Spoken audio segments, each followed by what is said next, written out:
चलिए हम लोग स्टार्ट करते हैं डाइजेशन एंड एब्जॉर्प्शन का सेकेंड लेक्चर, जिसमें हम पढ़ेंगे डाइजेस्टिव ग्लैंड्स।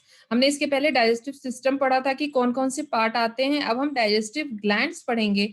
ये जो ग्लैंड्स हैं ये डाइजेशन में इन्वॉल्व होती हैं और ये एंजाइम्स सिक्रीट करती हैं। अब हम देखेंगे कि मेन जो डाइजेस्टिव ग्लैंड्स हैं वो कौन कौन सी हैं, जहाँ से एंजाइम्स आते हैं और जो हमारे फूड होता है उसको डाइजेस्ट करने में हेल्प करते हैं। सबसे पहले तो जब हमारा फूड हमारे माउथ में आता है तो जो सबसे पहली ग्लैंड आती है that is salivary gland. Then second जो हमारी गैस्ट्रिक ग्लैंड आती है, गैस्ट्रिक ग्लैंड जैसे कि मैंने बताया था ये स्टमक में होती है। गैस्ट्रिक वर्ड कहीं भी आए तो वो हमारे स्टमक से रिलेटेड है। देन हमारी इंटेस्टाइनल ग्लैंड्स आएंगी, हमारी पैंक्रियाज और लिवर आएगा। ये एक साथ जो है ये हमारा ड्यूडेनम में सिक्रीट होती है। ड्यूडेनम,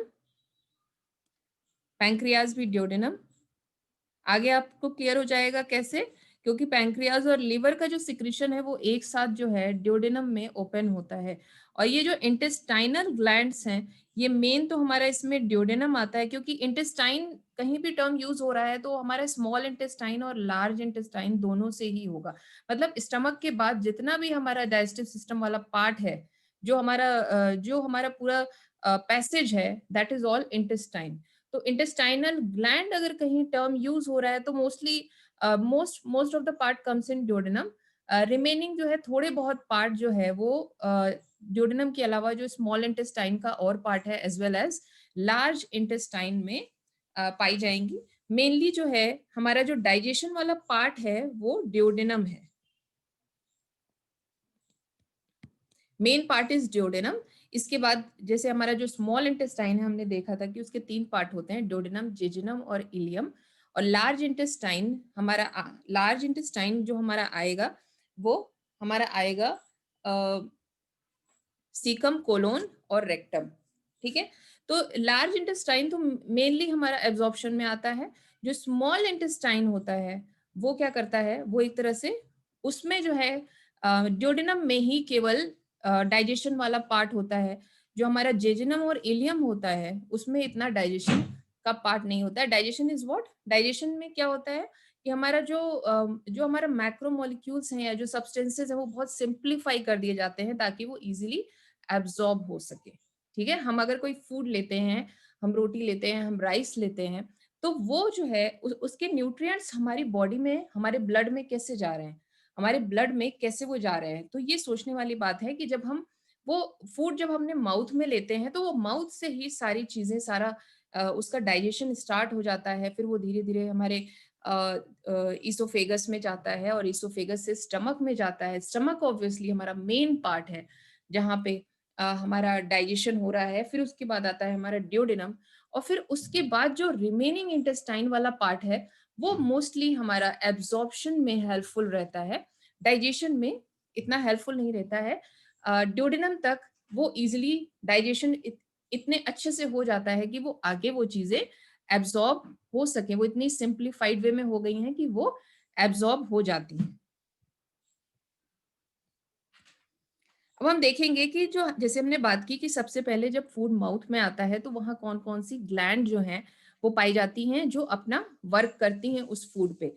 जैसे कि हम लोग ने राइस लिया या रोटी ली, तो जैसे ही हमारे मुंह में खाना आता है, इनफैक्ट मुंह में खाना आता भी नहीं है, उसके पहले से ही सिक्रेशन उसके साइड से, उसकी स्मेल से, फूड के साइड या स्मेल से, हम कहीं जाते हैं, हमें अगर हमें भूख लगी है बाई चांस, अगर हमारा पेट भरा है फिर कोई बात नहीं, बट अगर हमें भूख लगी होती है तो हमें खाना दिख ही जाए तो तभी हमारे मुंह में सलाइवा का सिक्रेशन होने लगता है। तो साइड से, स्मेल से, as well as presence of food से। ठीक है, मुंह में आप खाना लेते हो, ऑब्वियसली जब हम खाना खाते हैं तो वो जो है प्रॉपर जो है ये सलाइवा का सिक्रेशन होता है। और ये सलाइवरी ग्लैंड्स जो होती हैं ये हमारी कौन कौन सी हैं, ये आप देखिए। ये आएगी हमारी, सबसे पहले आएगी पैरोटिड। सबसे पहले आएगी पैरोटिड। पैरोटिड कहाँ पे होती है, आप ये देखोगे कि ये जो पैरोटिड है वो दोनों साइड यहाँ पे प्रेजेंट होती है पैरोटिड। ठीक है, ये आपको बाहर से दिख रही है, एक्चुअली ये हमारी अंदर से है। अगर आप, ये तो आपको ऐसा लग रहा है कि ये जो है बिल्कुल यहाँ बाहर से ऐसे कुछ प्रेजेंट है, बट ये थोड़ी सी जो मसल्स वगैरह हुए हैं उनको रिमूव करके इसको दिखाया जा रहा है कि ये पैरोटिड यहाँ पे है। ठीक है, पैरोटिड हमारी यहाँ पे आएगी। फिर इसके बाद हमारी जो मैंडिबल होती है, हमारा जो जबड़ा होता है ना, हमारा जो जबड़ा होता है यहाँ पे, उसके नीचे की तरफ, अंदर की तरफ ये सब मैंडिबुलर आएगी। इसको सब, ये मैंडिबल होती है, ये जो हमारी ये जो बोन होती है इसको मैंडिबल कहते हैं। हमारे जो जबड़े वाली जो बोन होती है इसको मैंडिबल कहते हैं। तो मैंडिबल से जस्ट अंदर की तरफ जो ग्लैंड होती है उसको सब मैंडिबल, सब यानी कि नीचे, सब यानी कि नीचे, तो सब मैंडिबुलर ग्लैंड बोलते हैं इसको। पैरोटिड ग्लैंड आएगी हमारी, पैरोटिड ग्लैंड आएगी, सब मैंडिबुलर ग्लैंड आएगी, और हमारी सब लिंगुअल ग्लैंड आएगी। सब लिंगुअल यानी हमारी टंग के नीचे, लिंगुअल, लिंगुअल जो है हमेशा टंग के लिए यूज होता है, सब लिंगुअल यानी टंग के नीचे। तो आप ये देखो, पैरोटिड, सब मैंडिबुलर ग्लैंड, सब लिंगुअल ग्लैंड। अब यहाँ पे पैरोटिड डक्ट है, अब ये देखो, ये डक्ट से अपना सिक्रेशन यहाँ पे जा रहा है। ये देखो यहाँ पे सब मैंडिबुलर डक्ट भी है, ये भी देखो सब, ये सब मैंडिबुलर ग्लैंड है, यहाँ से सिक्रेशन जाता है माउथ में। और सब लिंगुअल ग्लैंड्स होती हैं, इसकी भी छोटी छोटी छोटी छोटी जो है ये पाइप्स लगी होती हैं, आप ऐसे डक्ट होती हैं, ऑब्वियसली मैं पाइप्स टर्म यूज कर रही हूँ। Duct, and duct is like a small, very very narrow, minute, मतलब बहुत स्मॉल स्मॉल जो है पाइप्स, ऐसे आप समझ लो, डक्ट होती हैं जो कि हमारे माउथ में खुलती हैं। तो इतने सारे जो हैं ग्लैंड्स हैं, ये 3 तरह की ग्लैंड्स हैं जो हमारे माउथ में जिनकी डक्ट्स ओपन होती हैं, और जैसे ही फूड हमारे माउथ में आता है, जैसे ही स्मेल हमें आती है, जैसे ही हम फूड को देखते हैं, तो तुरंत ये सिक्रीट होने लगती हैं। ठीक है, ये हमारा रिफ्लेक्स होता है। Parotid is the largest livery gland, ठीक है, सीन इन चीक्स। सब मैक्सिलरी और सब mandibular glands seen in lower jaw. ठीक है, इसको सब मैक्सिलरी भी बोलते हैं, सब मैंडिबुलर भी बोलते हैं, दोनों ही जो है टर्म ये इसी ग्लैंड के लिए है। ये लोअर जॉ में मिलती है। Then sublingual gland seen below the tongue. अब क्या होता है कि हमारा जो फूड है उसका मेन जो डाइजेशन होता है वो यहीं से स्टार्ट हो जाता है। हमारा मेन जो फूड है उसका जो डाइजेशन जो होता है वो हमारे माउथ से ही स्टार्ट हो जाता है, और स्पेशली कार्बोहाइड्रेट। ठीक है, ऐसे आप मोटा मोटा याद रखना कि मेन जो हमारा फूड है, that energy rich food, obviously energy लेते हैं हर कोई, बिना कार्बोहाइड्रेट के तो कोई खाना भी नहीं खाता, कोई खाना नहीं खाता। सिंपल दाल तो आप खाते नहीं है, हम राइस भी लेते हैं, हम चावल भी लेते हैं। Obviously what is this, this is carbohydrate.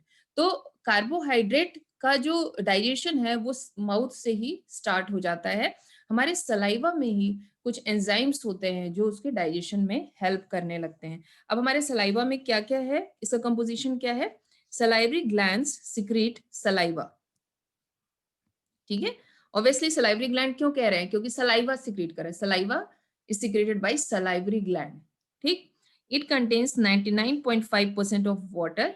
ठीक है, mucin, that is mucus, enzymes like salivary amylase, amylase, ptyalin, ये जो है ये कार्बोहाइड्रेट के डाइजेशन के लिए ये यूज होती हैं, तो ये आपको क्लियर होना चाहिए। एमाइलेज, टाइलिन, एमाइलेज और टाइलिन ये कार्बोहाइड्रेट, कार्बोहाइड्रेट। ठीक है, तो कार्बोहाइड्रेट आपका कहाँ से डाइजेस्ट होना शुरू हो गया? हमारा माउथ से ही डाइजेस्ट होना शुरू हो गया।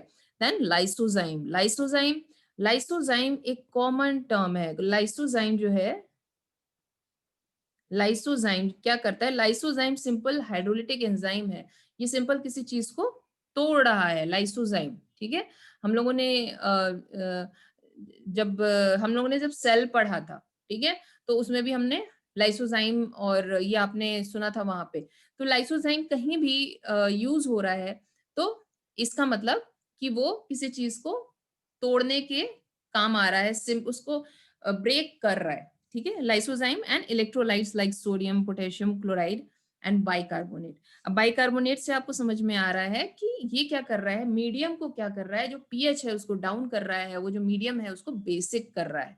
ठीक है, एसिडिक नहीं, उस मीडियम को वो बेसिक कर रहा है। ठीक, तो आपको ये क्लियर हो गया कि हमारे माउथ में जो डाइजेशन है, जो सलाइवा है, उसमें मेन आपका जो डाइजेशन प्रोसेस स्टार्ट हो गया है, किसका स्टार्ट हो गया है, कार्बोहाइड्रेट का, उसमें एमाइलेज और टायलिन एंजाइम ये सिक्रीट हो रहे हैं और ये क्या करते हैं, ये हमारा डाइजेशन वहीं से स्टार्ट कर देते हैं। और जो म्यूकस का जो सलाइवा का पीएच होता है वो बेसिक होता है। ये आपको क्लियर होना चाहिए कि हमारे पूरे जो जीआईटी जो हमारा पूरा डाइजेस्टिव सिस्टम है उसमें जो एसिडिक पीएच, आपको एसिडिक मीडियम कहाँ मिलेगा, आपको सिंपल आपको स्टमक में मिलेगा, otherwise everywhere the pH is basic. ठीक है, जो मीडियम इज बेसिक। जो हमारे स्टमक का जो सिस्टम होता है, जो हमारे स्टमक की वॉल होती है, स्टमक का जो सारा वो होता है, सारा सिस्टम होता है स्टमक का, वो सारा ऐसे ही अडेप्ट होता है, एसिडिक पीएच के हिसाब से ही अडेप्ट होता है। अदरवाइज स्टमक के ऊपर इसोफेगस है, स्टमक के आगे हम जाएंगे तो ड्यूडेनम मिलेगा। तो ये जो दोनों ही हैं ये हमारा बेसिक के हिसाब से बनी है। तो हमारा इनफैक्ट पूरा ही सिस्टम हमारा बेसिक के हिसाब से बना है एक्सेप्ट स्टमक। ठीक है, एक्सेप्ट स्टमक। फिर जब ऐसे मान लो कुछ इरेगुलरिटीज हो जाती हैं, कुछ डिजीज कॉज हो जाती है, स्फिंक्टर खराब हो जाता है, अगर इसोफेगस और स्टमक का स्फिंक्टर खराब हो गया तो फिर वो जो है रिफ्लेक्स जो करती है, जो हमें फील होता है हार्ट बर्न जिसको हम कहते हैं कि वो जलन हो रही है या इस तरह की चीजें, क्योंकि हमारा जो इसोफेगस है वो बेसिक पीएच के हिसाब से बना है, एसिडिक के हिसाब से नहीं बना है। तो इसलिए फिर वो हमें वो प्रॉब्लम फील होती है, क्योंकि वहां की जो म्यूकोसा है, वहां की जो लाइनिंग है उस पर असर पड़ता है, वो उसको जो एसिडिक पीएच है वो इसोफेगस की लाइनिंग को डैमेज करती है।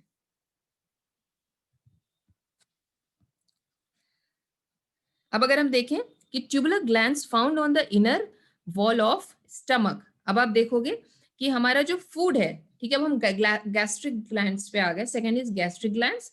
अब फूड जो है वो हमारे माउथ से इसोफेगस से होता हुआ हमारे स्टमक में पहुंच गया है। ठीक है, कहाँ पहुंच गया है, हमारे स्टमक में आ गया है। अब देखो ये स्टमक में पहुंच गया। अब हमें जैसे मैंने बताया कि main part is the stomach, ऊपर की ओर इसोफेगस आएगा और आगे की ओर हमारा ड्यूडेनम आएगा। ठीक है, ड्यूडेनम आएगा। हमारा जो स्टमक होता है बहुत ही इंपॉर्टेंट, एक थैले की तरह से होता है और ये बहुत ही इंपॉर्टेंट स्ट्रक्चर है, ये बहुत ही इंपॉर्टेंट पार्ट है हमारे डाइजेस्टिव सिस्टम का। ठीक है, तो इसमें क्या है, tubular glands found on the inner wall of stomach, इसमें ट्यूबुलर ग्लैंड्स मिलती हैं। They secrete acidic gastric juice, obviously वो एसिडिक गैस्ट्रिक जूस सिक्रीट करती हैं। Gastric gland consist of 3 kinds of cells. अब इसमें आपको ये क्लियर होना चाहिए कौन कौन सी सेल्स होती हैं इसमें। देखिए, एक तो म्यूकस नेक सेल है, ठीक है, म्यूकस नेक सेल है, देन चीफ चीफ और जाइमोजन और पैक्टिक सेल्स एंड ऑक्जेंटिक और पेराइटल सेल्स। ये आपको इन सबके नाम पता होने चाहिए। ठीक है, ये आपको इनके नाम पता होने चाहिए। जो चीफ सेल है that is for protein. Protein, अब हमने माउथ में देखा था कि एमाइलेज और टाइलिन सिक्रीट हो रहा है। ठीक है, आपको मेन मेन एंजाइम थोड़े थोड़े पता होने चाहिए कि कहाँ क्या सिक्रीट हो रहा है और क्या किसको डाइजेस्ट कर रहा है। अब यहाँ पे क्या है, चीफ और जाइमोजन और पेप्टिक। पेप्टिक कहीं भी टर्म आ रहा है, पेप्टिक, तो ये जो है आपका मेन प्रोटीन से रिलेटेड है। ठीक है, तो ये प्रोटीन को डाइजेस्ट करने के लिए एंजाइम्स सिक्रीट कर रहे हैं। ठीक है, देन ऑक्जेंटिक और पेराइटल सेल, ये भी बहुत इंपॉर्टेंट है, इसमें हमारा HCl सिक्रीट हो रहा है as well as intrinsic factor.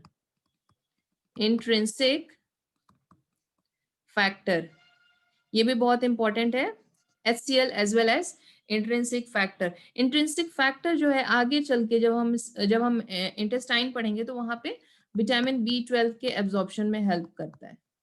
ठीक है, विटामिन B12 के एब्जॉर्प्शन में हेल्प करता है, ये इससे बाइंड कर जाता है, ये इससे बाइंड कर जाता है और फिर इस तरह से इसका एब्जॉर्प्शन होता है, इस तरह से इसका एब्जॉर्प्शन होता है। बट यहाँ पे आपको मेन पता होने चाहिए 3 तरह के सेल होते हैं। ये हमारी मेन आएगी, हमारी म्यूकस म्यूकस नेक सेल आएगी जो कि म्यूकस सिक्रीट करती है।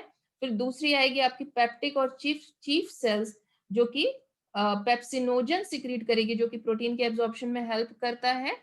और जो थर्ड आएगी दैट इज पेराइटल और ऑक्जेंटिक सेल जो कि HCl सिक्रीट कर रही है, as well as intrinsic factor secrete कर रही है, और इंट्रिंसिक फैक्टर विटामिन B12 के एब्जॉर्प्शन में हेल्प करता है।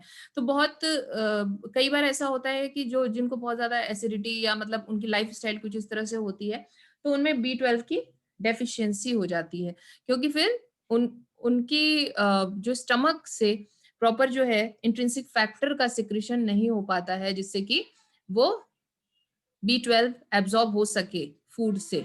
ठीक है, तो उनमें फिर इस चीज की डेफिशिएंसी हो जाती है।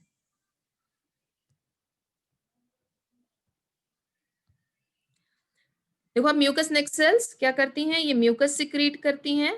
Mucus neck cell secretes mucus which is bicarbonate. ठीक है, ये जो है इसका ये बेसिक होता है, और ये क्या करता है, ये वॉल को HCl से प्रोटेक्ट करता है और ऑटो डाइजेशन से प्रिवेंट करता है।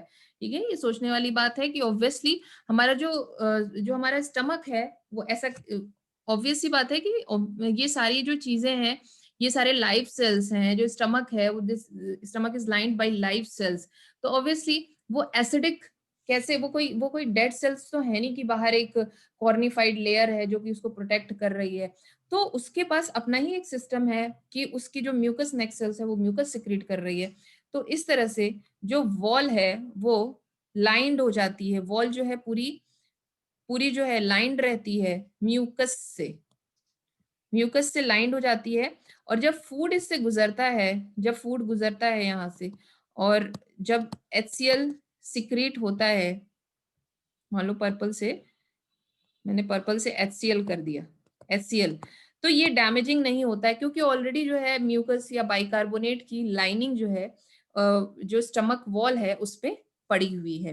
Then second is the chief cells, that is zymogen और peptic cells which secrete proenzyme. Proenzyme कहीं भी टर्म यूज हुआ तो प्रोएंजाइम मतलब है कि ये जो है इनएक्टिवेटेड एंजाइम्स हैं और ये फिर एक्टिवेटेड होंगी। प्रोएंजाइम्स जो है, ये टर्म जो है प्रोएंजाइम एक कॉमन टर्म है जो कहीं भी यूज हो सकता है, दैट इज इनएक्टिवेटेड, इनएक्टिवेटेड।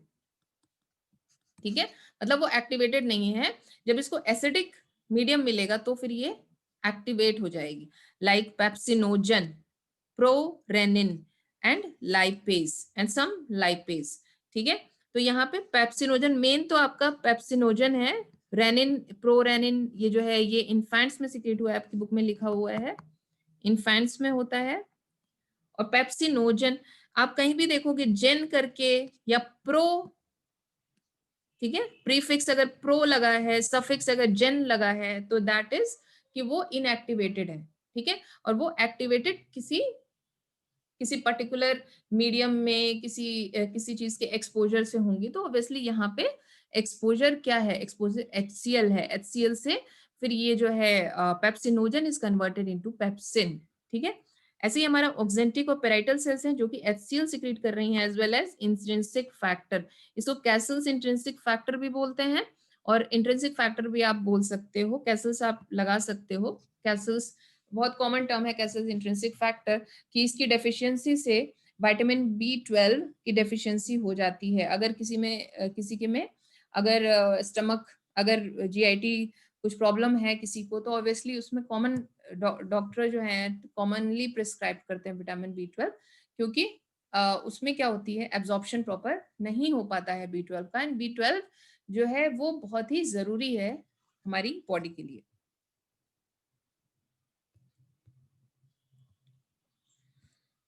फिर हम देखेंगे कि डाइजेस्टिव ग्लैंड नेक्स्ट क्या आती है, नेक्स्ट आती है लिवर। ठीक है, liver is very important part of our body. जितनी भी बहुत सारी, जैसे हमारा जो पूरा सिस्टम है, तो आपका जितना भी चीज डाइजेशन एंड ऑल ये सारी चीजें होती हैं, वो सारा हमारा एक बार लिवर से गुजरती हैं, एक बार लिवर से गुजरती हैं। लिवर बहुत सारे एंजाइम्स वगैरह तो बहुत ज्यादा यहाँ पे आपको क्या, ये बाइल स्पेशली बना रहा है यहाँ पे, बाइल। और मेन इसका स्टोरेज ऑर्गन है, ये आपको क्लियर होना चाहिए लिवर कर क्या रहा है यहाँ पे। अभी तो आगे आप देखोगे जब हम एक्चुअली एब्जॉर्प्शन पढ़ेंगे, तो एब्जॉर्प्शन में एक बार ये जो है जो जब एब्जॉर्प्शन हो जाता है तो वो एक बार जो है फिर प्रॉपर वो लिवर से हर चीज होके गुजरती है, लिवर से हर चीज होके गुजरती है। तभी तो जो लोग ड्रिंकिंग एंड ऑल करते हैं, तो वो जब तो उनके लिवर पे बहुत बुरा असर पड़ता है। वो रीजन यही है कि हम जो भी चीज हमारी बॉडी में एब्जॉर्ब होती है या जो भी चीज हम खाते हैं पीते हैं, जो जो चीज भी हम लेते हैं, फूड या ड्रिंक या जो कुछ भी, तो वो हमारे लिवर से होके गुजरता है। चाहे वो ड्रग्स हो, चाहे मतलब दवाएं, डिफरेंट दवाएं हो, या अल्कोहल हो, कोई भी चीज है तो लिवर से होके गुजरती है। तो ऑब्वियसली वो उस पर अपना असर डालेंगे। तो इसलिए अल्कोहलिक में लिवर जो है, लिवर डैमेजिंग के चांसेस बहुत ज्यादा होते हैं। ऑब्वियसली कोई ऐसी चीज आप अननेचुरल चीज लोगे तो उसका असर तो पड़ेगा ही लिवर पे। तो इसलिए प्रेफर करना चाहिए कि आप नेचुरल चीजें ही लो। ठीक है। तो लिवर जो यहाँ पे डाइजेशन में, इसका मेन रोल क्या है ये देखेंगे। इसका मेन रोल ये है कि ये क्या करता है कि ये बाइल बनाता है, बाइल। ठीक है। बाइल का मेन जो इफेक्ट आता है वो हमारा आता है फैट्स पे, फैट पे। या वो क्लियर होना चाहिए कि बाइल का जो मेन इफेक्ट आता है आपका फैट पे आता है। अभी जैसे कि हमने स्टमक में देखा, हमने माउथ में देखा, माउथ में हमारा कार्बोहाइड्रेट जो होता है वो सिंप्लीफाइड होने लगा है। फिर हम स्टमक में आए, स्टमक में हमने देखा कि म्यूकस तो सिक्रीट हो ही रहा है, साथ में हमारा protein as well as HCl भी सिक्रीट हो रहा है, इंट्रिंसिक फैक्टर भी सिक्रीट हो रहा है। प्रोटीन डाइजेशन के लिए हमारा चीफ सेल्स जो हैं वो पेप्सिनोजन सिक्रीट कर रहे हैं। दूसरा, फिर अगर हम लिवर में आते हैं तो लिवर में हमारा बाइल फॉर्म होता है, बाइल। ठीक है, ये आपको क्लियर होना चाहिए, बाइल फॉर्म हो रहा है। अब ये बाइल क्या क्या करता है, बाइल जो है, बाइल का मेन रोल होता है ये हमारा फैट पे असर डालता है। हम जितना भी फैट लेते हैं, बाइल का मेन असर क्या होता है, हमारा फैट पे असर डालता है। फैट को सिंप्लीफाइड कर देता है, तोड़ देता है, एक तरह से आप समझ लो, सिंप्लीफाई कर देता है, सिंप्लीफाई या ब्रेक कर देता है। ठीक है, ब्रेक कर देता है, इमल्सिफिकेशन। ये इसको डाइजेस्ट नहीं कर रहा है, ये क्लियर होना चाहिए कि ये इसको डाइजेस्ट नहीं कर रहा है। बाइल सॉल्ट्स मेन क्या होता है, बाइल सॉल्ट्स ये ग्रीन कलर के होते हैं। और मेन ये आपको ये क्लियर होना चाहिए, माइंड में क्लियर होना चाहिए कि लिवर क्या सिक्रीट कर रहा है, बाइल। बाइल जो कहाँ पे जा रहा है, हमारा गॉल ब्लैडर में स्टोर है। आपको भी पता है कि गॉल ब्लैडर या पित्त की थैली बोलते हैं इसको, पित्त की थैली, पित्त की थैली जो कि लीवर से लगी होती है। ठीक है, ये देखो आप, जो कि लिवर से लगी हुई है हमारी पित्त की थैली। ठीक है, this is gall bladder, this is gall bladder, ये गॉल ब्लैडर है। ठीक है, ये लिवर है। बस एक तरह से लिवर की जो भी चीज है वो गॉल ब्लैडर में जाके स्टोर हो गई। आप ऐसे मोटा मोटा समझ लो, लिवर ने बनाया, लिवर से डायरेक्ट कुछ नहीं आ रहा है, लिवर से डायरेक्ट जो है हिपैटिक डक्ट से। Hepatic term is used for, hepatic कहीं भी टर्म यूज है, जैसे मैंने बताया gastric is for stomach, then hepatic is for liver. ठीक है, hepatic term is for liver. अब यहाँ पे आप देखो कि liver is the largest gland, it is reddish brown. ठीक है, largest gland 1.5 kg, it is bilobed. ठीक है, इसके दो लोब होते हैं, इधर देखो आप स्मॉल लोब, और इधर ये हमारी लार्ज लोब है। ठीक है, तो जो आपकी जो स्मॉल लोब है ये आपकी आएगी लगभग, ये लार्ज लोब आपकी आएगी राइट साइड, और जो आपकी स्मॉल लोब आएगी ये आएगी आपकी लेफ्ट साइड। ठीक है, लेफ्ट साइड आएगी। और यहीं पे देखो आपका स्टमक लगा हुआ है। ठीक है, स्टमक का ये जो फंडस है ना आपका, ठीक है, फंडस, ये आपका लेफ्ट साइड आएगा। ठीक है, स्टमक आपका लेफ्ट साइड आएगा। अब यहां से क्या है कि आपका ये सारा, ये आप ग्रीन ग्रीन देख रहे हो, ग्रीन ग्रीन, बस आप ये समझ लो कि these are what, these are bile duct. ठीक है, दीज आर बाइल डक्ट। अब ये क्या है कि ये यहाँ से बाइल बन के आपका हमारा यहाँ पे आया। ठीक है, हिपैटिक डक्ट के थ्रू ये यहाँ पे गॉल ब्लैडर में हमारा स्टोर हो गया। ठीक है, गॉल ब्लैडर में स्टोर हुआ। अब गॉल ब्लैडर, जो ये गॉल ब्लैडर की जो डक्ट होती है इसको हम सिस्टिक डक्ट कहते हैं। Cystic term is used for cystic, अब ये छोटे छोटे टर्म है, आप इससे कंफ्यूज मत होना। सिस्टिक गॉल ब्लैडर के लिए टर्म यूज होता है, ठीक है, गॉल ब्लैडर के लिए। तो हम इसको सिस्टिक डक्ट कह रहे हैं। Cystic duct is the duct of gall bladder. Duct मतलब वो, दैट इज द पाइप, जैसे मैंने बताया ना पाइप। गॉल ब्लैडर अपना सिक्रीशन सिस्टिक डक्ट में छोड़ता है, ठीक है। गॉल ब्लैडर जो है अपना, गॉल ब्लैडर, जैसे ये गॉल ब्लैडर है मान लो, तो this is gall bladder and this is cystic duct,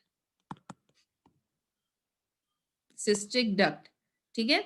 अब क्या है कि ये यहाँ पे मान लो ये दिस इज हिपैटिक डक्ट।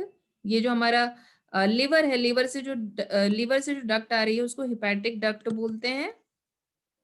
बस समझ लो ये चैनल है, पाइप है, ठीक है। तो ये दोनों मिलके hepatic duct and cystic duct, ये दोनों कंबाइन होके कॉमन हिपैटिक डक्ट बनाती हैं।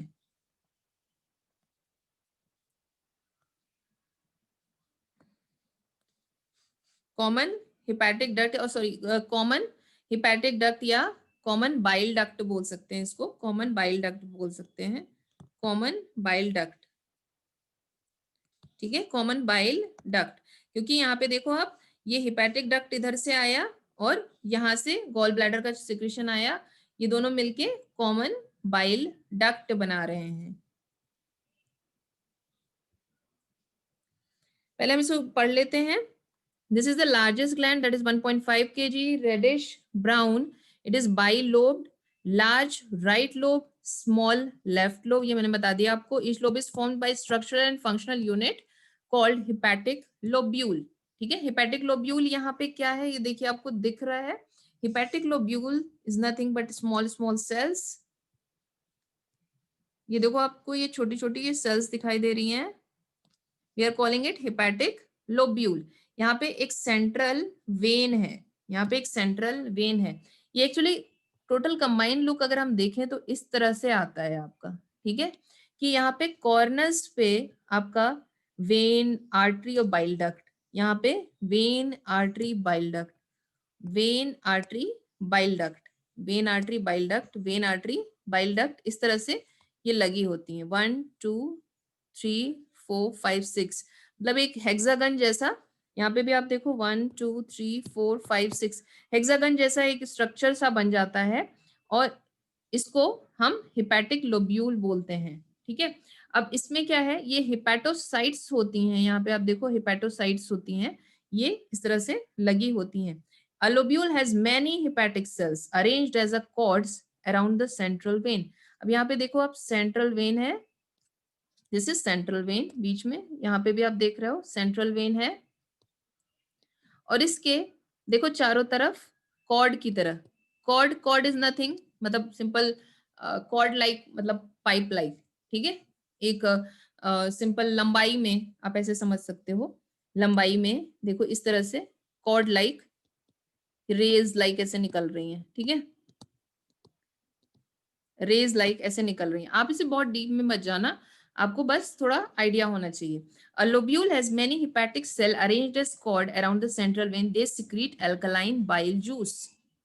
ठीक है, अब यहाँ पे ये बाइल जूस सिक्रीट करती हैं, जो हिपैटोसाइट हैं ये बाइल जूस सिक्रीट कर रही हैं, बाइल जूस, ठीक है, bile juice. Liver lobule is covered by Glisson's capsule.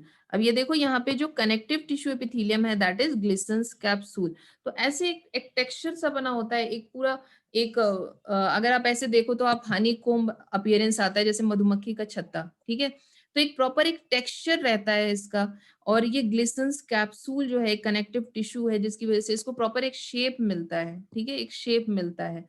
तो ग्लिसन्स कैप्सूल ऐसे कुछ नहीं है, बस सिंपल एक लाइनिंग है पतली सी कनेक्टिव टिश्यू, जो दो हिपैटिक लोब्यूल्स के बीच में आएगी। तो अब सारा बाइल जूस जो है आपका, ये सेंट्रल वेन में इकट्ठा हो जाता है, सेंट्रल वेन में, और सेंट्रल वेन ऐसे सबके जितने भी लोब्यूल्स हैं उनके सेंट्रल वेन कंबाइंड होके बाइल जूस जो है वो हिपैटिक डक्ट में डालते हैं।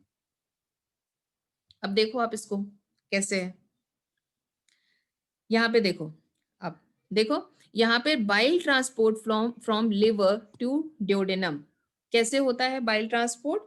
तो सबसे पहले जो हमारा बाइल बन रहा है वो हमारा कहाँ बन रहा है, लिवर में बन रहा है, ठीक है, लिवर में बन रहा है बाइल, ठीक है, bile. Then it comes to hepatic duct.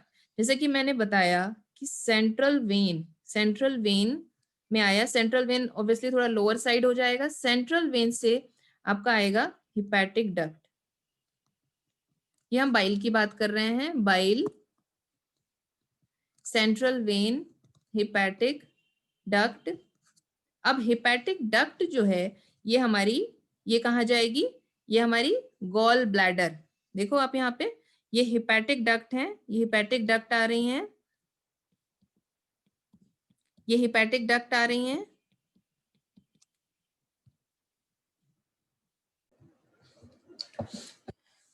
तो इसमें क्या होता है कि नॉर्मली हमारा जो बाइल है वो हमारा लिवर में फॉर्म हो रहा है, लिवर में हमारा बाइल फॉर्म हो रहा है,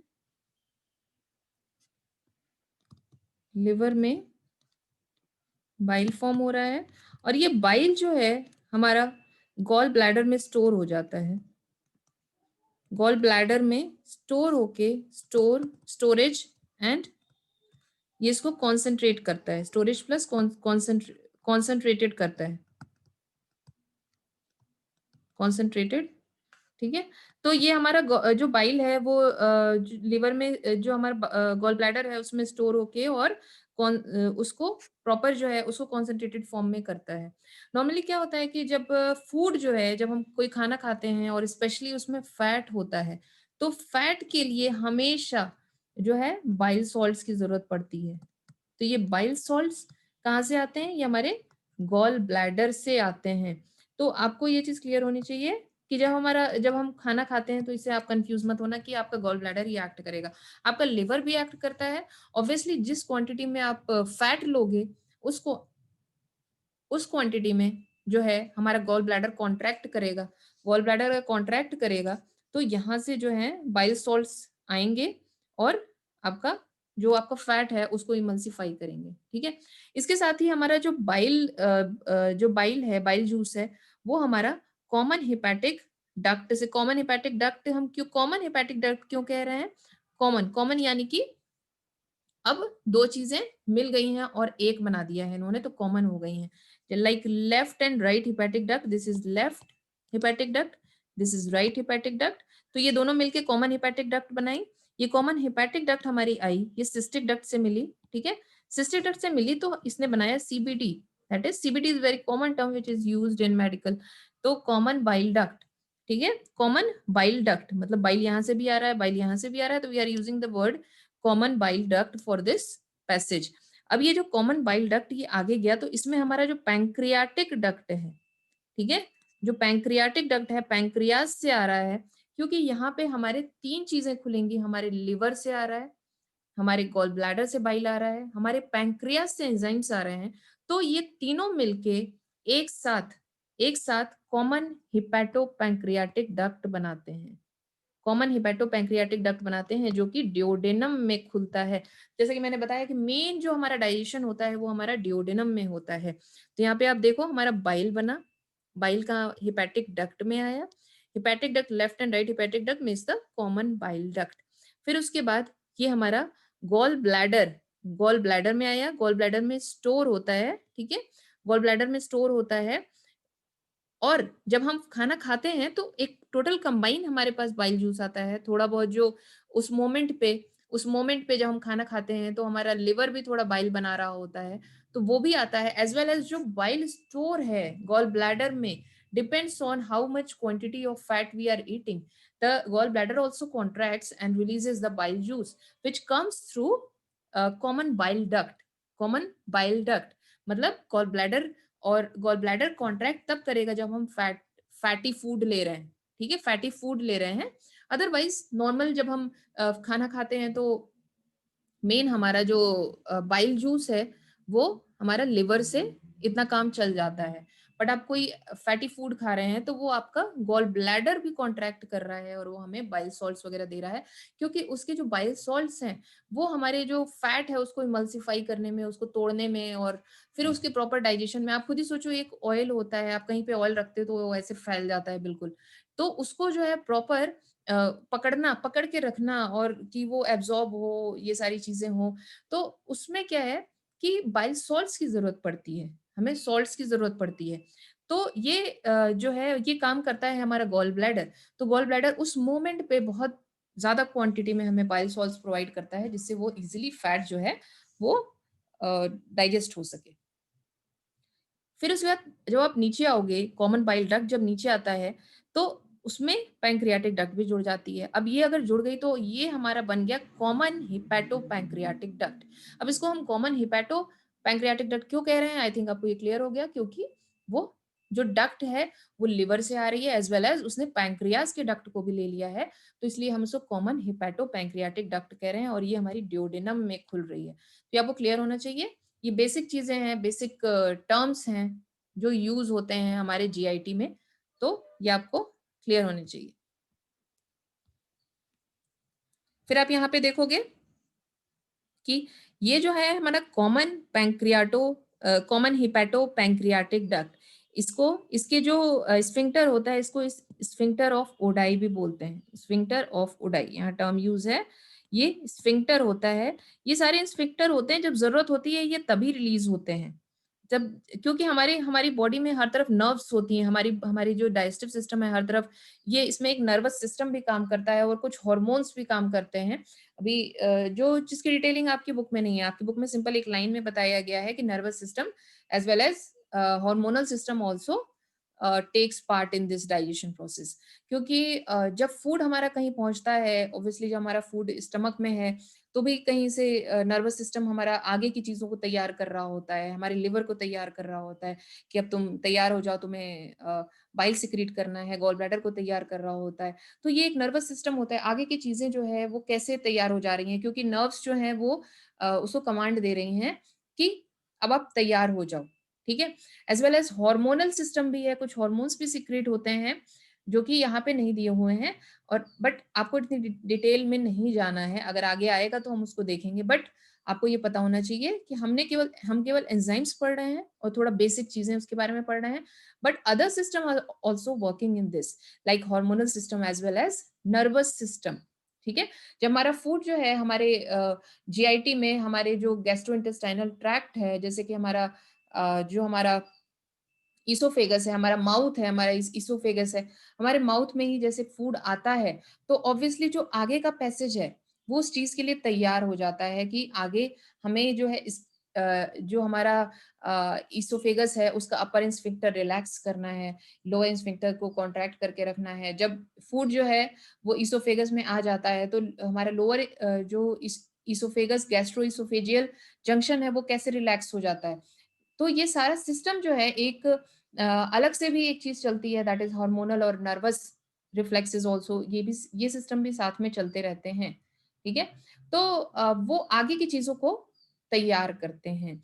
और जैसे जैसे फूड जाता है हमारे इंटेस्टाइन में, हमारे स्टमक में, तो जो स्ट्रेच होता है, जो जैसे कि हमारा फूड जो है हमारे इसोफेगस में आया, फिर हमारे स्टमक में आया, तो ये जो फूड की वजह से ये जो स्ट्रेचिंग होती है इनकी वॉल्स में, इसकी इससे भी जो आगे का हमारा इंटेस्टाइन है तो वो भी अपने आप को तैयार करता है। तो ये रिफ्लेक्सेस हैं, ये भी चलते रहते हैं, मैंने आपको बताया क्योंकि आपकी बुक में एक्चुअली 2 लाइन ये लिखी हुई है। तो इसी तरह से जैसे मान लीजिए जैसे कि यहाँ पे स्फिंक्टर ऑफ ओडाई है, यहाँ पे स्फिंक्टर कहीं भी टर्म आया तो मैंने सर्कुलर मसल्स होती हैं जो कि उसको बांध के रखती हैं। ये आपको दिख रहा होगा, सर्कुलर मसल्स हैं, जैसे लगता है रबर बैंड लगा दिया है, रबर बैंड राउंड राउंड करके लगा दिया है, तो वो जो है कॉन्ट्रैक्ट करके रहती हैं। जब फूड यहाँ पे आता है तो ऑब्वियसली वो रिफ्लेक्स जाता है, वो रिलैक्स हो जाती हैं और जो सारे एंजाइम्स हैं, सारे बाइल्स हैं, वो वहां छोड़ दिए जाते हैं। Bile has no enzymes but contains bile pigments. ठीक है, bilirubin and biliverdin, bile salts, bile pigment and bile salts होता है कोलेस्ट्रॉल एंड फॉस्फोलिपिड्स। तो ये सारी चीजें ये प्रोवाइड करते हैं। और मेन जो है बाइल सॉल्ट, बाइल पिगमेंट, ये आपको क्लियर होना चाहिए कि इसका मेन जो रोल है वो हमारा लिपिड के लिए ही है। जो मेन रोल है इसका वो हमारा लिपिड के लिए है, इसका प्रोटीन वगैरह के लिए कोई रोल नहीं है। ठीक है। दूसरा, पैंक्रियाज में अगर आओगे, पैंक्रियाज बहुत ही इंपॉर्टेंट ऑर्गन है हमारी बॉडी का। हमारी बॉडी में जितना आपका इंसुलिन एंड ऑल जो कि बहुत ही इंपॉर्टेंट रोल प्ले करता है बेसल मेटाबॉलिक रेट में, इंसुलिन है, ग्लूकेगॉन है, ये दो हॉर्मोन्स इससे सिक्रेट होते हैं। मैंने बताया था आपको कि इसके पास एक्सोक्राइन और एंडोक्राइन ग्लैंड्स दोनों तरह की ग्लैंड्स हैं, एक्सोक्राइन एज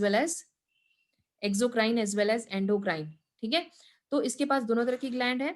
जो एंडोक्राइन ग्लैंड है वो आपकी क्या सिक्रीट करती है, वो आपकी मेन दो हार्मोन सिक्रीट कर रहे हैं, that is insulin and glucagon. ठीक है। दैट इज, आई थिंक यहाँ नहीं दिया हुआ। वो आपके दो तरह के हार्मोन सिक्रीट कर रहे हैं, insulin and glucagon. As well as जो एक्सोक्राइन ग्लैंड है, जैसे कि मैंने बताया, एक्सोक्राइन ग्लैंड इज, इनकी डक्ट वाली ग्लैंड होती हैं। ठीक है। जो एंडोक्राइन ग्लैंड होती हैं दे आर डक्टलेस, डायरेक्टली इनका सिक्रेशन जो है ये ब्लड में जाता है और ये पूरी बॉडी में पूरी बॉडी में इसकी रिक्वायरमेंट रहती है एक तरह से, क्योंकि ये जो है जो हॉर्मोन्स होते हैं ये मतलब हर जगह रिक्वायर्ड होते हैं एक तरह से। ये हमारी मेटाबॉलिक एक्टिविटी को कंट्रोल करते हैं। तो हम जैसे कि ग्लूकोज है, ग्लूकोज के मेटाबॉलिज्म में ये यूज होता है, सब जगह यूज होता है। तो इंसुलिन जो है ये ये यहाँ पे एंडोक्राइन ग्लैंड है, insulin as well as glucagon, insulin and glucagon. ठीक है। जब हम लोग हार्मोन पढ़ेंगे तो उसमें आपको ये क्लियर होगा। ठीक है। The exocrine part has pancreatic duct that opens into duodenum along with bile duct. It is called hepatopancreatic duct. Exocrine part secretes alkaline pancreatic juice. ठीक है। exocrine part क्या secrete करता है? alkaline pancreatic juice। और ये pancreatic juice में क्या क्या है? inactive protease enzyme। protease is for protein। ठीक है। इसमें क्या है? trypsinogen, chymotrypsinogen and procarboxypeptidase. Amylases भी है, लाइपेजेस भी है और न्यूक्लियसेस भी है। ये आपको क्लियर होना चाहिए। ये जो जितना पार्ट है that is for protein, protein. ठीक है। एक तरह से प्रोटीन अगर आप देखोगे कि प्रोटीन का ही थोड़ा सा, प्रोटीन में ही बहुत सारे एंजाइम्स हैं, अदरवाइज एमाइलेज भी आप समझ जाओगे कि दैट इज फॉर कार्बोहाइड्रेट। और लाइपेजेस से तो क्लियर हो ही रहा है कि ये लिपिड के लिए है। और nucleases is for nucleic acid. आपको इनके एंजाइम्स याद होने चाहिए।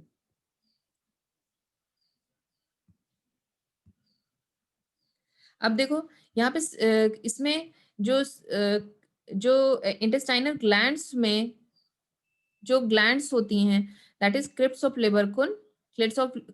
लिबरकुन consist of mucus secreting goblet cells and enzyme secreting Paneth cells. इसमें दो तरह की सेल्स हैं, goblet cell as well as Paneth cell. Goblet cell क्या कर रहा है? म्यूकस सिक्रेट कर रहा है। और पैनेथ सेल है। ठीक है। Then Brunner's gland which is confined to some mucosa of duodenum, it secretes mucus only। तो दो तरह की हमारी ग्लैंड्स हैं। आई थिंक ये आपकी बुक में दिया है कि नहीं,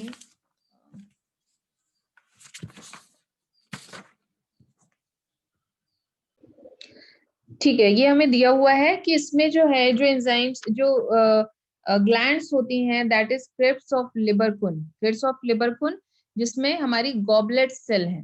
ठीक है। गॉबलेट सेल है और goblet cell is for mucus. ठीक है। These are mucus secreting cell, जो कि एक तरह से ये एक जो है जो जो हमारी वॉल होती है, वॉल पे ये म्यूकस जो है वॉल को चिकनी रखते हैं ताकि फूड जो है इजीली आगे की ओर मूव कर सके। एज वेल एज ये एक बोलस भी फॉर्म हो जाता है, इससे म्यूकस होता है। म्यूकस एक्चुअली थोड़ा स्लाइमी स्लाइमी सा होता है, तो फूड को भी बांध के रखता है ताकि वो आगे सिक्रीट हो सके। तो ये काफी हेल्पफुल होती हैं।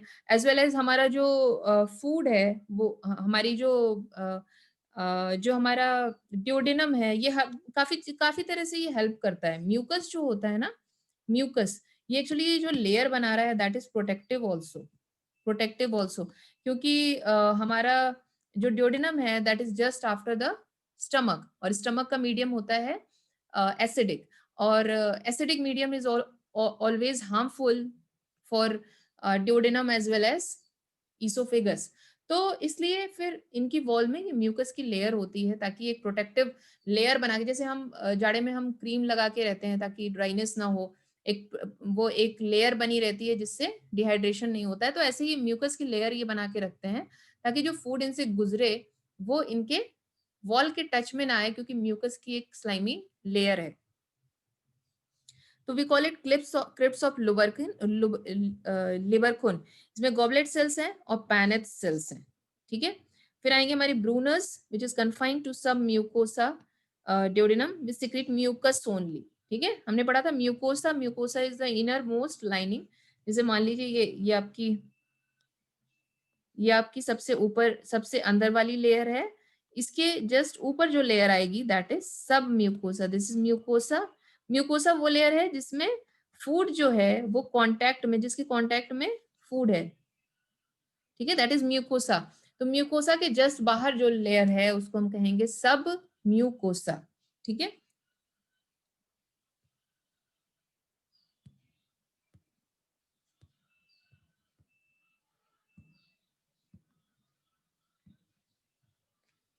इसमें आप देखो कि कौन कौन सी ग्लैंड सिक्रीट हो रही है। इंटेस्टाइनल ग्लैंड सिक्रीट्स अल्कनाइन intestinal juice and we call it succus entericus, ठीक है। इसको जो एंजाइम्स जो टोटल ये जूस सिक्रीट कर रहे हैं जिसमें आपके एंजाइम्स हैं दैट इज सक्कस इंटेरिकस। इसको हम सक्कस इंटेरिकस एक कॉमन टर्म यूज कर रहे हैं। ये बेसिक होता है, बेसिक। इसका जो पीएच होता है वो हमेशा हाई होता है, ठीक है। पीएच हमेशा हाई होता है और बेसिक होता है, जिससे ये प्रोटेक्टिव होता है for the wall of intestine, ठीक है। It is protective for the wall of intestine. It contains enzymes like maltase, lactase, sucrase, dipeptidase, lipases, nucleotidases, nucleosidases. तो ये जो है ये एंजाइम्स ये सिक्रेट करता है, ठीक है। The bicarbonate and mucus provide alkaline medium and protect intestinal mucosa, ये मैंने आपको बताया। अब ये माल्टेजेस है, देखो आप माल्टेज, तो ये माल्टोज के लिए है, लैक्टोज, लैक्टेज फॉर लैक्टोज, ठीक है। सुक्रेज फॉर सुक्रोज, ये तो आप ऐसे देख के बता दोगे। डाइपेप्टाइडेज, ये आपको टर्म्स आपको याद करने पड़ेंगे, ठीक है। That is for protein, lipases for fat, ठीक है। Nucleotidase and nucleosidases that is for nucleic acid, ठीक है, that is for nucleic acid. हमारी बुक में जितना है हम उतना ही याद करेंगे। फिर अगर हम देखें डाइजेशन ऑफ फूड, ठीक है, digestion of food, digestion is the conversion of complex insoluble food material into simple and absorbable form, ठीक है, ये क्लियर होना चाहिए। डाइजेशन क्या होता है, डाइजेशन सिंपल जो है, कॉम्प्लेक्स अगर आपने रोटी ली तो रोटी तो आप ऐसे एब्जॉर्ब तो नहीं हो जाएगी ना, तो उसको पहले उसका डाइजेशन होगा प्रॉपर, उसको छोटे छोटे टुकड़ों में तोड़ा जाएगा, फिर उसको और भी स्मॉल जो है लेवल पे उसको कन्वर्ट किया जाएगा, फिर जाके वो ब्लड में एब्जॉर्ब होगा, ठीक है, माइक्रो लेवल पे बिल्कुल। तो that is absorption, that is digestion, ठीक है, conversion of complex insoluble food material into simple and absorbable form, ठीक है, इसको हम डाइजेशन कहते हैं, ठीक। जैसे कि मान लीजिए प्रोटीन है, प्रोटीन को आप बिल्कुल पेप्टाइड, डिफरेंट स्मॉल पेप्टाइड्स में आपने तोड़ दिया, डाइपेप्टाइड, मोनोपेप्टाइड। ऐसे ही अगर आपका कार्बोहाइड्रेट है, कार्बोहाइड्रेट को आप मोनोसेकेराइड में तोड़ दिया, फैट्स को आपने स्मॉल स्मॉल ग्लिसराइड्स में तोड़ दिया, तो ये क्या है, बिल्कुल सिंप्लीफाइड वे में बिल्कुल सिंपल कर दिया ताकि वो इजिली एब्जॉर्ब हो सके। अब इसमें क्या क्या चीजें आएंगी, इसमें आएगी मेस्टिकेशन, आपका जो प्रोसेस डाइजेशन एक तरह से ऊपर से स्टार्ट हो गया, अगर आप चबाओगे नहीं, इसलिए कहते हैं खाना च्यू करके खाना चाहिए, ताकि आप आधा काम तो आप कर दो ना, आपकी बॉडी को ना करना पड़े, फिर बॉडी कैसे उसको एब्जॉर्ब करेगी, जब तक आप खाना चबा के खाओगे नहीं, तो वो बॉडी उस लेवल पे नहीं कर सकती। अगर आप च्यू करके उसको ढंग से खाओगे तभी उसका एब्जॉर्प्शन होगा, अदरवाइज वो अनडाइजेस्टेड निकल जाएगा. Then deglutition, that is swallowing, and then peristalsis. Peristalsis is wave movement of food bolus through the gut by muscular contraction. जैसे कि मैंने बताया कि जो हमारी जीआईटी होती है, जो तो वो मस्कुलर होती है, अंदर की ओर सर्कुलर होती है, बाहर लॉन्जिट्यूडनल होती है. तो ये जो सर्कुलर होती है, ये सर्कुलर, तो जैसे मान लीजिए एक फूड बॉलस आ गया, फूड बॉलस बॉल ऐसे आ गया, ठीक है. तो ये क्या करते हैं, इसे ये बॉलस आया, तो ये क्या करेंगे कि इसके जो मतलब जो जस्ट पीछे वाला पोर्शन है वहां पे कॉन्ट्रैक्ट करेंगे, वहां कॉन्ट्रैक्ट करेंगे और इसको आगे की ओर खिसकने में हेल्प करेंगे, ये आगे की ओर खिसकेगा. फिर ऐसे फिर इसके जस्ट ऊपर वाला जैसे मान लीजिए, फिर ये खिसक के आ गया हमारा, यहाँ पे आ गया. फिर अब जो है ये वाला पोर्शन जो है, इसके जस्ट ऊपर वाला पोर्शन ये कॉन्ट्रैक्ट करेगा और इसको आगे खिसकाएगा. फिर ऐसे, तो इसको, ये जो मूवमेंट होता है ना, इसको हम बोलते हैं पेरिस्टालसिस. पेरिस्टालसिस या पेरिस्टाल्टिक मूवमेंट. तो इस तरह से करते करते ये फूड जो है हमारा आगे की ओर जाता जाता है.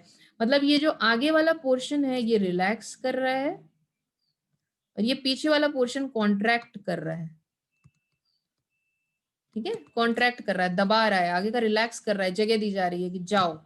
ठीक है, तो इस तरह से फूड हमारा आगे बढ़ रहा है. अब देखो डाइजेशन इन बक्कल कैविटी, अगर आप देखें तो मैंने बताया था सिंपल स्टार्च डाइजेशन हो रहा है. अगर बक्कल कैविटी से हम स्टार्ट करें तो सिंपल कार्बोहाइड्रेट का डाइजेशन हो रहा है, जिसमें आपका सलाइवरी एमाइलेज हो रहा है, एमाइलेज यूज हो रहा है और वो पॉलीसेकेराइड को डाइसेकेराइड में कन्वर्ट कर रहा है. ठीक है, जैसे स्टार्च जो है सलाइवरी एमाइलेज है उसमें, जो कि उसको माल्टोज में कन्वर्ट कर रहा है. Salivary amylase is converting the starch into maltose. ये आप रहने देना, ठीक है, आप जो हमारी बुक में हम वही पढ़ेंगे. ठीक है, माल्टोज, नहीं तो कंफ्यूजन होगा. Obviously this is right, but अभी याद रखने के लिए स्टार्च को डाइसेकेराइड में कन्वर्ट कर रहा है, दैट इज माल्टोज. ठीक है, 30% स्टार्च का डाइजेशन हमारा टाइलिन के थ्रू माउथ में ही हो जाता है, इसलिए अगर आप च्यू करके खाओगे तो आपका खाना इजीली एब्जॉर्ब होगा. अदरवाइज वो अनडाइजेस्टेड, आप खाना भर लोगे बट वो अनडाइजेस्टेड जो है निकल जाता है. फिर स्टमक में अगर हम देखें तो फूड जो है हमारा 4 से 5 घंटे तक हमारा स्टमक में रहता है. ठीक है, स्टमक में 4 to 5 आवर हमारा रुका रहता है, उसमें बहुत सारी चीजें होती हैं. ठीक, स्टमक में मेन हमने कहा था कि हमने बात की थी कि जो प्रोटीन का स्पेशली जो होता है उसमें डाइजेशन होता है, प्रोटीन का उसमें जो है मेन जो डाइजेशन वगैरह वो स्टमक में होता है, एज वेल एज ये एसिडिक मीडियम प्रोवाइड करता है हमारा, और इसमें HCl सिक्रीट होता है और इंट्रिंसिक फैक्टर्स हमारे सिक्रीट होते हैं.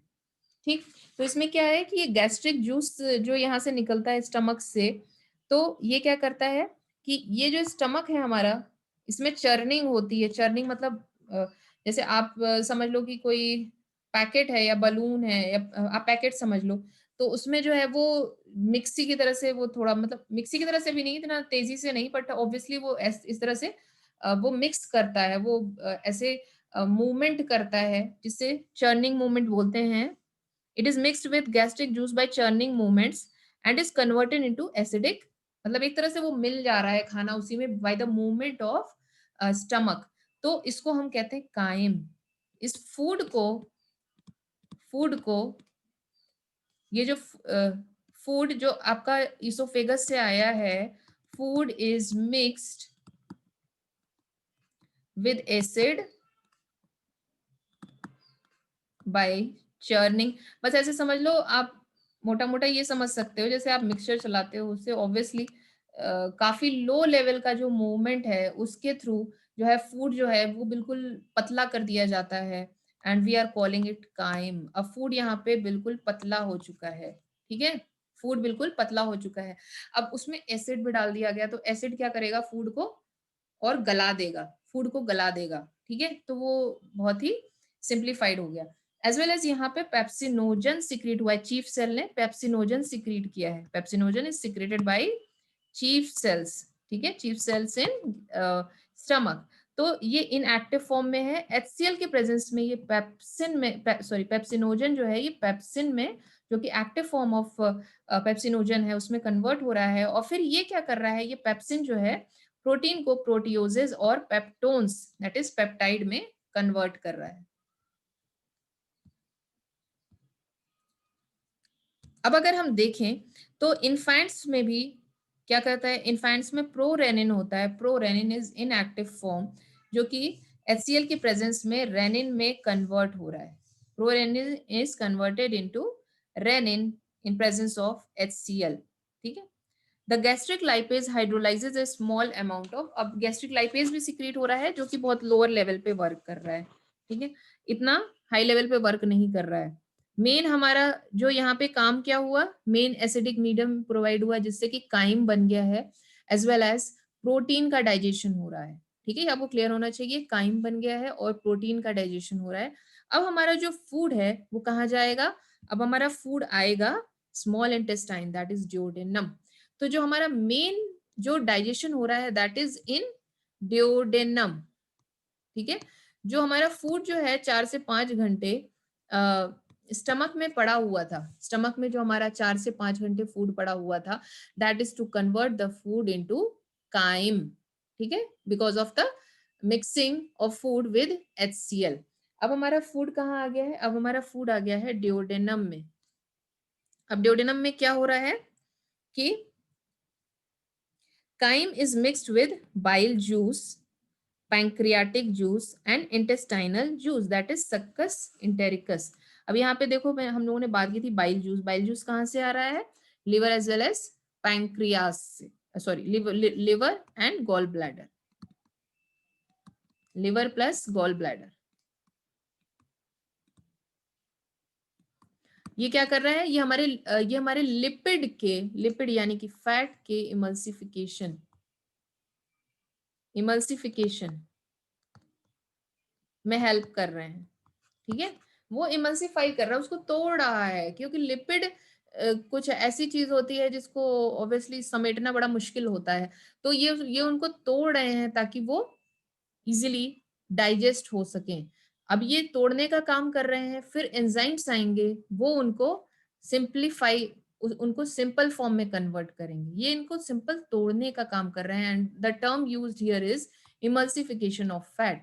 ठीक है, फिर पैंक्रियाटिक जूस में नंबर ऑफ एंजाइम्स होते हैं, एज वेल एज जो इंटेस्टाइनल जूस होता है इसके पास भी नंबर ऑफ एंजाइम्स होते हैं, जो कि आपका सब पे ही एक्ट करते हैं, लिपिड पे, प्रोटीन पे, ठीक है, कार्बोहाइड्रेट्स पे, सारी चीजों पे एक्ट करते हैं।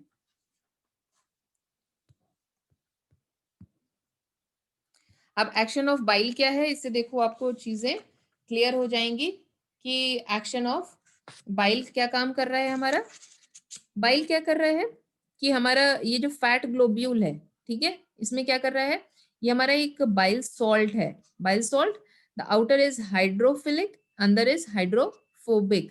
तो ये क्या कर रहा है, इसको इमल्सिफाई कर दे रहा है इस तरह से। इससे बाइल सॉल्ट इसके चारों ओर लग के इसको छोटे छोटे छोटे छोटे टुकड़ों में तोड़ दे रहा है। आपको इतना हाइड्रोफिलिक हाइड्रोफोबिक ये जानने की जरूरत नहीं है। Emulsification is just conversion of fat into measles और टाइनी ड्रॉपलेट्स, ये क्लियर होना चाहिए। अब ये टाइनी ड्रॉपलेट्स में थोड़ा सा आपको आइडिया लग गया है कि ये कैसे टाइनी ड्रॉपलेट्स में टूट जा रहे हैं। अब यहाँ पे अगर लाइपेज काम करेगा हमारा, ठीक है, अब यहाँ पे लाइपेज काम करेगा तो फिर इसको अब जो है हमारा मोनोग्लिसराइड्स में, डाइग्लिसराइड्स में इसको कन्वर्ट कर सकता है। बट यहाँ पे अगर लाइपेज काम करेगा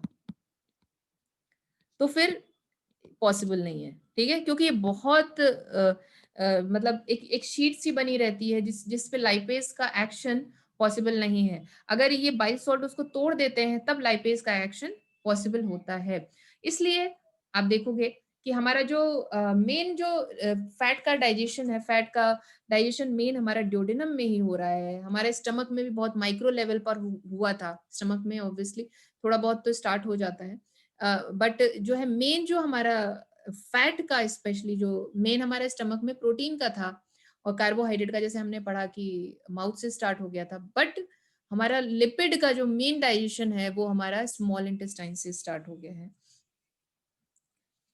अब it provides large surface area for the action of lipase on the fat. ठीक है, अब ये अगर इस पे एक्ट करते तो उतनी कायदे से एक्ट नहीं कर पाते। ठीक है, क्योंकि ये जो है ये प्रॉपर इनको सरफेस एरिया नहीं मिल रहा है। ये यहाँ से देखो, यहाँ से कवर्ड है, ये केवल इतना पोर्शन एक्सपोज्ड है। तो इसको छोटे छोटे टुकड़ों में तोड़ने पे वो इजिली वर्क कर सकता है। Bile also activates lipase. Bile का एक फंक्शन और है, ये लाइपेज को एक्टिवेट कर रहा है। ठीक है, तो आपने दो देखा कि बाइल का फंक्शन क्या है, that is emulsification of fat,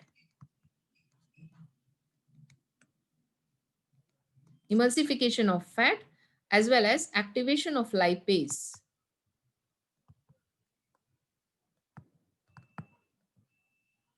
ठीक है, अब ये देखो एक्शन ऑफ पैंक्रियाटिक जूस। अब पैंक्रियाटिक जूस क्या कर रहा है? पैंक्रियाटिक जूस जो है ये अमाइलेज सिक्रेट कर रहा है। अब यहाँ पे हमारा पैंक्रियाटिक जूस हम देखेंगे कि क्या क्या कर रहा है। पैंक्रियाटिक जूस ने बहुत सारे एंजाइम्स हमारे सिक्रीट किए हैं। पैंक्रियाटिक जूस जो है हमारा बहुत सारा एंजाइम्स इन्होंने सिक्रीट किए हैं। इसमें आएगा आपका पैंक्रियाटिक एमाइलेज। अब एमाइलेज कहीं भी टर्म यूज हो रहा है, दैट इज हाइड्रो, वो किस चीज को तोड़ता है? स्टार्च को तोड़ता है, दैट इज कार्बोहाइड्रेट को तोड़ता है और इसको तोड़ के डाइसेकेराइड में कन्वर्ट कर रहा है, दैट इज माल्टोज। ठीक है, डाइसेकेराइड में। फिर आप आगे देखो और क्या पैंक्रियाज और क्या सिक्रीट कर रहा है। पैंक्रियाज जो है हमारा ट्रिप्सिनोजन, काइमोट्रिप्सिनोजन, प्रोकार्बोक्सीपेप्टाइडेज, ये सारे हमारे पैंक्रियाज ने सिक्रीट कर रखे हैं। अब पैंक्रियाज की ये जो एंजाइम्स हैं, पैंक्रियाज के ट्रिप्सिनोजन, काइमोट्रिप्सिनोजन और प्रोकार्बोक्सीपेप्टाइडेज, ये सारे हमारे किसके लिए हैं? ये सारे हमारे प्रोटीन के लिए हैं, प्रोटीन के लिए हैं। ठीक है, तो अब क्या है कि enterokinase present in the intestinal juice activate trypsinogen to active trypsin. ठीक है, एंटेरोकाइनिन, ये आपको क्लियर होना चाहिए।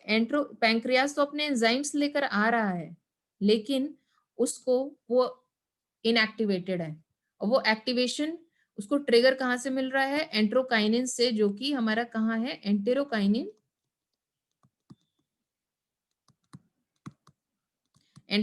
is present in intestine. Enterokinase is present in intestine. अब ये एंटेरोकाइनिन जो है, ये देखो आप, एंटेरोकाइनिन ने क्या किया? एंटेरोकाइनिन ने ट्रिप्सिनोजन को ट्रिप्सिन में कन्वर्ट किया, और ये एंटेरोकाइनिन इंटेस्टाइन से आया है। एंटेरोकाइनिन इंटेस्टाइन से आया है, ट्रिप्सिनोजन को ट्रिप्सिन में कन्वर्ट किया, फिर काइमोट्रिप्सिनोजन को काइमोट्रिप्सिन में, फिर ये ट्रिप्सिन जो है ये फर्दर और अदर एंजाइम्स को एक्टिवेट करता है। ठीक है, तो इस तरह से ये जो है हमारा प्रोटीन्स का जो डाइजेशन होता है वो ट्रिप्सिन, काइमोट्रिप्सिन, कार्बोक्सीपेप्टाइडेज इनके थ्रू होता है। फिर फैट का लाइपेजेस, ठीक है, न्यूक्लिक एसिड का न्यूक्लिएजेस। तो लाइपेज, ये लाइपेज कर मोनोग्लिसराइड में कन्वर्ट करता है। मोनोग्लिसराइड ये एब्जॉर्बेबल है। ठीक है, यहीं से ये इसका एब्जॉर्प्शन हो जाता है, मोनोग्लिसराइड्स का एब्जॉर्प्शन इजिली हो जाता है। तो इस तरह से ये देखो आप, लाइपेज, प्रोटीन और न्यूक्लिक एसिड, इनका डाइजेशन हो रहा है यहाँ पे। अब अगर हम इंटेस्टाइनल जूस की बात करें, तो इंटेस्टाइनल जूस में आप देखोगे कि जो हमारा मेन जो फाइनल टच दे रहा है वो हमारा इंटेस्टाइनल एंजाइम्स दे रहे हैं। अभी हमने देखा था कि देखो यहाँ पे जो पैंक्रियाटिक जूस है, पैंक्रियाटिक जूस में ये हमारे जो ट्रिप्सिन, काइमोट्रिप्सिन है, ये क्या कर रहे हैं? ये हमारे प्रोटीन को डाइपेप्टाइड में कन्वर्ट कर रहे हैं। बट डाइपेप्टाइड से अमाइनो एसिड जो बन रहा है, जो फाइनली एब्जॉर्ब होता है, अमाइनो एसिड, ये जो है इंटेस्टाइनल जूस से हो रहा है या इंटेस्टाइनल एंजाइम से हो रहा है, इंटेस्टाइनल एंजाइम से हो रहा है, एंड दैट इज डाइपेप्टाइडेज। ये क्लियर होना चाहिए। देखो ये डाइपेप्टाइड को तोड़ रहा है, so this enzyme is dipeptidase. Dipeptidase, dipeptidase, ठीक है। तो फाइनल जो है अमाइनो एसिड में, ये अमाइनो एसिड अब जो है एब्जॉर्ब हो जाएगा, ठीक है। अब माल्टोज, माल्टोज जो है ये कन्वर्ट हो रहा है ग्लूकोज में, ऑब्वियसली ये एब्जॉर्ब हो जाएगा। आई थिंक ये आपको क्लियर हो रहा है कि मेन जो फाइनल जो है दैट इज, यहाँ पे देखो, मेन जो फाइनल जो एब्जॉर्प्शन वगैरह हो रहा है वो इंटेस्टाइनल जूस से हमारा हो रहा है।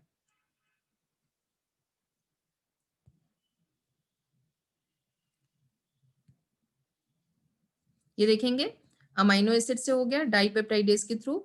माल्टोज, तो ये अभी हमने देखा था कि पैंक्रियाटिक जूस जो है वो माल्टोज में कन्वर्ट कर रहा है, तो ये माल्टेज जो है इसको ग्लूकोज में कन्वर्ट कर रहा है, ये एब्जॉर्बेबल है। लैक्टोज भी अगर है तो वो ग्लूकोज, लैक्टेज है पैंक्रियाटिक जूस, इंटेस्टाइनल जूस में वो ग्लूकोज और गैलेक्टोज बना रहा है, that is absorbable. Sucrose, sucrase आ गया जो कि ग्लूकोज और fructose. Nucleotides, nucleotidase that is, फिर ये न्यूक्लियोसाइड्स में कन्वर्ट हो गया, ठीक है, ये एब्जॉर्बेबल है। देन यहाँ पे न्यूक्लियोसाइड्स, न्यूक्लियोटाइडेज के साथ न्यूक्लियोसाइडेज भी है, सॉरी ये नहीं, न्यूक्लियोटाइडेज, ठीक है। तो न्यूक्लियोटाइड को तोड़ दिया इसने, न्यूक्लियोटाइडेज, एज कहीं भी आ रहा है टर्म तो वो इसका मतलब ये है कि वो उस चीज को, न्यूक्लियोटाइड में जो सफिक्स लगा है दैट इज एज, इसका मतलब वो पर्टिकुलर चीज टूट रही है, न्यूक्लियोटाइड टूट रहा है, न्यूक्लियोटाइडेज टर्म है, यानी कि this is breaking the nucleotide. Nucleosidase, this is breaking the nucleoside. अब यहाँ देखो आप न्यूक्लियोसाइड, ठीक है। तो ये सारे आपके इंटेस्टाइनल जूस हैं, ठीक है। हमारे बुक में जितने हैं ऑब्वियसली हम उतने ही पढ़ेंगे, मैं आपको मेन ये बता रही हूँ कि अभी जो मेन हमारा जो बिल्कुल प्रॉपर हमारा एब्जॉर्प्शन के लिए तैयार है that takes place in intestine, ठीक है। तो nucleosides, nucleosidase, sugar and base, ठीक है। फिर डाइग्लिसराइड एंड मोनोग्लिसराइड्स, जो कि अभी हमने पैंक्रियाज में देखा था कि pancreas with the help of with the help of lipases जो है मोनोग्लिसराइड में कन्वर्ट करता है। तो डाइग्लिसराइड और मोनोग्लिसराइड ये with the help of lipase further is converted into fatty acid and glycerol, जो कि इजीली एब्जॉर्बेबल है। तो एक तरह से ये उनको इजीली एब्जॉर्बेबल बनाते हैं in with the help of intestinal juice. तो ये सारा काम आपका ड्यूडेनम में हो गया, ठीक है। अब फंक्शन ऑफ लार्ज इंटेस्टाइन क्या है यहाँ पे, in large intestine there is no significant digestive activity. Main activity आपकी यहाँ तक हो गई कि मेन एक्टिविटी हमारी ड्यूडेनम में हो रही है। Absorption of water, minerals and certain drugs जो हैं वो लार्ज इंटेस्टाइन में होते हैं, जैसे कि मैंने B12 का भी जिक्र किया था, और भी कुछ मिनरल्स होते हैं जो कि नीचे एब्जॉर्ब होते हैं हमारे लार्ज इंटेस्टाइन में। अदरवाइज उनका मेन जो है उनका एब्जॉर्प्शन में ही रहता है, ठीक है। मेन जो है उनका डाइजेशन में उनका कोई रोल नहीं है। Function of large size secrete mucus for gathering waste, undigested particles, lubricating it for an easy passage. Obviously, food हमारा उस पैसेज से होके जा रहा है तो वो उसको रास्ता देंगे ताकि वो प्रॉपरली आगे मूव कर सके, तो इसलिए वो म्यूकस की एक लेयर बना के रखते हैं ताकि वो फूड जो है वो फिसलता हुआ आगे मूव कर सके। The digestive activities like gastric, intestinal secretions are controlled by neural and hormonal mechanism. मैंने बताया कि नर्वस जो है नर्व्स भी इसमें एक्टिवेटेड रहती हैं, वो भी काफी काम करती हैं, और हार्मोनल मैकेनिज्म भी है। हार्मोनल कुछ गैस्ट्रेन, रेनिन, इस तरह के एंजाइम्स होते हैं, सॉरी इस तरह के हार्मोन्स होते हैं, स्पेशली गैस्ट्रेन होता है, साइटोकाइनिन होता है, इस तरह के हार्मोन्स होते हैं जो कि हमने यहाँ नहीं पढ़ा है, ठीक है।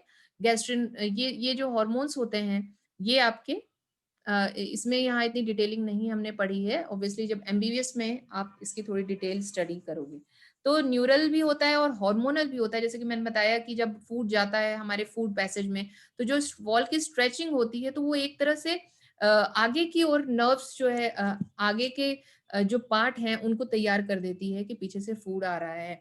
जब हमारा फूड जैसे ऊपर से भी जाता है तो ऑब्वियसली जो हमारा रेक्टम है जहाँ पे अनडाइजेस्टेड फूड प्रेजेंट है, तो कई बार ऐसे होता है कि कि जब कोई बहुत ज़्यादा खाना खा लेता है या कुछ इस तरह से होता है तो उसको डिफिकेशन की नीड लगती है। तो ये सारा आपका एक न्यूरल मैकेनिज्म है, ठीक है? ये न्यूरल है। वो स्ट्रेच रिफ्लेक्स, ये सारे रिफ्लेक्स होते हैं जो हमारी बॉडी में चलते रहते हैं। हमने केवल यहाँ पे सिंपल डाइजेशन पढ़ा है, उसका फूड का एब्जॉर्प्शन पढ़ा है, इतनी डिटेलिंग हमने अभी नहीं पढ़ी है। तो जितना हमारे बुक में दिया है हम उतना ही पढ़ेंगे। मैं आपको इस लाइन का मतलब बता रही थी। The site, smell and presence of food in buccal cavity stimulate salivary secretion, ये मैंने बताया था।